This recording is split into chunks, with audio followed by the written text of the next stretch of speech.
Jonathan Tavernari has been graduated from BYU for a while, but if he were at BYU, he would be in the conversation for Male Athlete of the Year. I'm just going to throw that out there right now. And it may have something to do with the fact that he is in Studio B right now. We talked to you on the phone a lot, man, but it's good to have you back in Studio B. I'm glad to say that I was the fan favorite, so I won that a couple of times. So you knocked down some deep threes, man. People start to swoon over the basketball. I think it was the Brazilian emotion coming out of me, you know. So that too. The fact that ever since day one, I'm a loyal guy. You know, Brazilians, when we get attached to something, and I'm proud to say I bleed blue. So, I left it out on the court, and I drove some people crazy. And, but I'm proud to say that I made people more happy than I made them crazy. So that's a good thing. Other than Steve Alford, right? I'm going to say something my man over here said. I'm just going to block that. I'm just going to block that, all right? That's what I'm going to do. For what it's worth, Jonathan, I'm in your camp on that situation, brother. Funny thing, though, my father-in-law, has done some trips. I'm traveling, and, he was actually he went to New Mexico to the pit. Steve Alford was there. He introduced himself, and Coach Alford said nothing but great words about me. He said, hey, throughout this whole time, he was my favorite player to play against, and I developed some friendship, when I would go back to Las Vegas, to work out at Bishop Gorman. I would ask Lon Kruger if I could go and play with the UNLV guys. And so, you started developing, I'm a network guy, and I started developing, relationships. And so, to hear that, let's just say that I have a lot of respect for Coach Alford because, he never quit on a fight. Let's just say about that. He never canceled a series of games, because he was afraid, so that's all I'm saying. That's why, he did call me a not so very nice word. But at the end of the day, we're both competitors. And, you got to realize at stake at that game, had we won, I would have been the first player in BYU history to win 4 straight championships, and so and he was trying to get a program back. So there was a lot on the line. So it's, it was unfortunate, and, I'm glad that once I realized what I did, I asked Tom, I said, Tom Holm was my mentor, and I said, hey, can you please come with me to the locker room? I got to go apologize for everything. And he ended up catching the heat more than I did. So the competitive spirit we have zero problem with. Yeah. So we also love the competitive fire that you are bringing to the microphone right now. Jonathan Tavernari in Studio B on BYU Sports Nation. What are you doing this summer? How's your summer going? It's good. Unfortunately, at the end of the season, right at the end of my season, I fractured my ankle, my lateral malleolus. I think that's how you say it in English. And that's a lot of doctor stuff going on in here. And I didn't say anything, and we would buy it. Right. And you wouldn't block that, right? No. But anyway, so and now I'm rehabbing. I've been cleared to play basketball now about a couple of weeks ago, and just staying in shape. Talking to my agent in Italy, trying to make my wife happy, playing with my son and spending time with my family. My parents got to come up from Brazil. Awesome. Make sure that they got a lot of Zika vaccines, make sure that nothing bad would happen. And so just the usual, hanging out, just, doing media tours and, just spending time with you guys. And, I get to follow guys a lot when I'm overseas. And, just appreciate you guys having me on the show. You mentioned that you're talking with your agent in Italy. What are the plans? Are you going back to Italy? What are you looking over the next? Italy, mainly because I have an Italian passport. I'm a dual citizen. And, probably in the next little while, I'll probably become an American citizen as well because I don't have to give up my my Brazilian and Italian citizenship. And so because of that, just looking in other, certain teams in Italy and things like that, opportunities, would love to be able to stay in the same place a couple of times, a couple of years. My wife and I got to live in a beautiful city this year. We were right on the Mediterranean on the Amalfi Coast, and it was just an amazing time. And it would be fun to just be able to come back and just be used to the same team and the same city and fans and all of that. So. You guys are more welcome to come and visit anytime. I've been inviting him for a few years now. I know. Jason, now, All right, now that I know the JT, invite I is know, there, man. I appreciate that. I've got to get to Italy. You got the hookups. I don't know how many times I tell people. Here's the thing. Like, we've had people that I don't like come and stay at my house. I actually care for you guys, so I wouldn't put any bad bugs, on the mattress.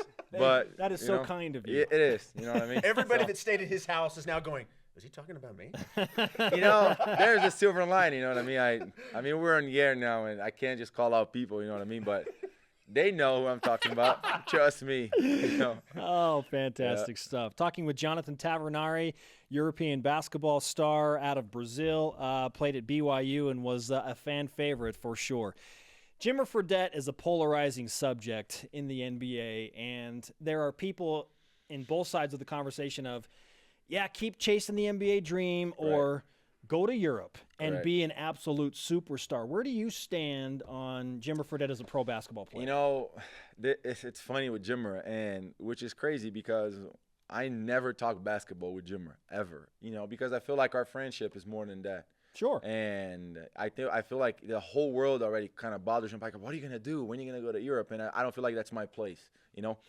But the thing with Jimmer is, you know, you got to support everything he chooses from. You know, from my perspective is if I were to have have a situation where I would have to choose between being one of the guys in the end of a bench or go and be the star, unless I'm playing for a championship team, you know, which in the sense that the way he tried to do for San Antonio, I would like to kind of run my own show.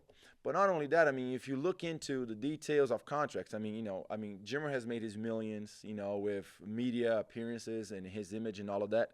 But the thing is, when you go there, your money, first of all, is 100% tax-free because the team takes care of your taxes and, you know, through, I won't say loopholes because it has a negative connotation, but through the laws, you can actually verify that the team paid your taxes in that country. So when you transfer the money back home, you don't have to report it. There's complications. It's way more complicated than what I'm saying. But, quote unquote, you don't pay taxes on that money. First things. Second thing is if you make the league minimum, you know, which is for a veteran about his age would be probably about $800,000-900,000. Well, about 400 of that go to Uncle Sam. And so from a perspective point, you know, in Italy, but in Europe, you don't pay for your housing, you don't pay for your cars, you don't pay for airfare, health insurance. So there's a lot of variety of things that you don't have the cost.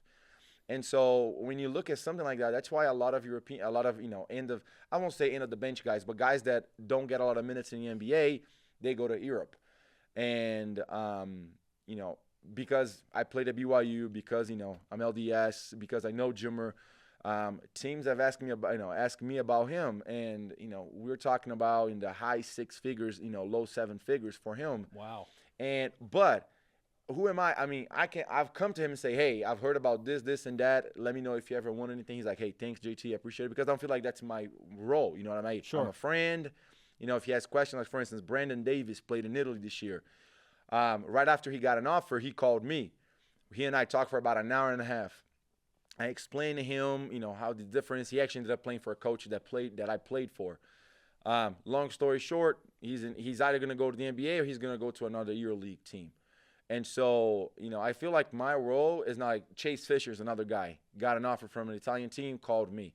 I feel like right now, and that's why I think it's so important for us to stay around the BYU program, because then we can help these guys kind of like not direct them, but, tell them, like, hey, this is my advice from a personal experience that I've had. Yeah. And I feel like that's, and yes, Jimmer, in the grand scheme of things as a basketball player has achieved more than I do professionally.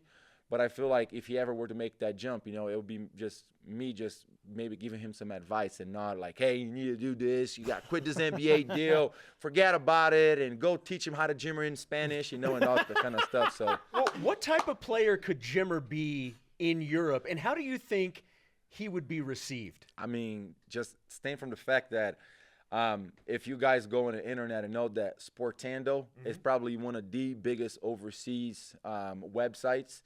The guy that owns it is a great friend of mine, Emiliano. And whenever Jimmer was, rumored to go to Milan, I call him Emmy. He called and said, "Hey, I need to know this before anything, because if he does sign it, this would be probably the biggest news of the year."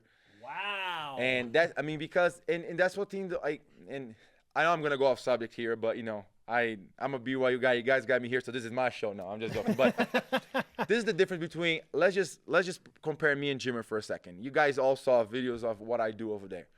As a basketball player, am I off the dribble shooter or am I a catch and shooter? A catch and shoot guy. Absolutely, you're a catch. I'm a catch and shoot guy. Yes. Jimmer is off the dribble guy. So we make that two distinctions, right? So I would be Clay and Jimmer would be Steph. Okay. Jimmer would never, ever be able to be Klay Thompson. Not because he's not good enough, but that's not what made him Jimmer. It's not his style. Yeah. What did he do at BYU that everybody went crazy? And a mom was about to deliver and didn't go to the hospital to watch the San Diego State game at home. He got the ball and dribbled and got ready and shake and bake guys and give a little sauce and then scored. He never came off of a screen. He never came off of a down screen or he never done that. And this is what I go crazy about, because the NBA is supposed to be the league of the leagues, and there are 30 teams, and every team has about 10 or 15 front office guys. So we're talking about 300 to 450 geniuses who can't see that Jimmer is not a catch and shoot guy, that he needs the ball to go, and that if you give him 10 or 15 minutes a game to do what Nate Robinson or Jamal Crawford to a lesser extent would do, and they say that his defense is liability, I can off here from the top of my head right now give you a list of 50 NBA guys that they don't even see the other end of the floor, and they're on the court because for their offense. And there's James Harden at the top of that list. And they're saying that Jimmer is a liability on defense. Yeah. I'm sorry, but he's preaching to the choir. How many times have I said what he just said? And I'm sorry, and I'm an intelligent guy. English is my third language, and I majored from the Marriott School of Business. I'm sorry, I'm bragging about myself. I'm an intelligent guy. Where's the camera? I'm an intelligent guy. And you're telling me there's 450 geniuses in the NBA who make millions of dollars can't see what a guy that grew up in Houston and now coaches at BYU saw? A guy that played with Larry Johnson, a guy that grew up here, all of these guys here saw, and all of us BYU fans saw. Don't call me a homer. I am a BYU homer, but don't call me a homer in this fact. Because if you're telling me that you want Jimmer to be a catch-and-shoot guy. Not going to happen. Then, you know what? Then there's something wrong with our system. Because Jimmer's problem in the NBA is now that he's a liability on defense. Because let's be realistic. When he was with the Knicks, it's not like everybody was just say, oh, let's pick on Jimmer and let's just have him score all the time. When he played, for Sacramento, there are clips of him doing what he did and actually winning a game for the Sacramento in the Garden, doing what Jimmer does. And they're now giving Jeremy Lin $12 million a year. These contracts are ridiculous that are coming out. That's why I say that, the NBA is not rigged and this and that, whatever Mrs. Curry says. But here's the thing. 450 geniuses say that Jimmer cannot play in the NBA because he's a liability on defense. Holy cow. So, Preach. I don't know. Preach. I'm just saying. I love it. I'm just saying. I love it. JT, we need to do this more often, man.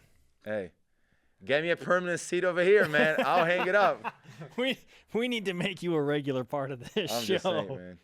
Hey, thanks for the time, man. I appreciate it. Best of luck to you in Italy, and glad to have your family One more up here. time. You guys more than welcome to come and visit. All right? You got it, man. If you missed the interview with Jonathan Tavernari just now, you're going to want to download the podcast.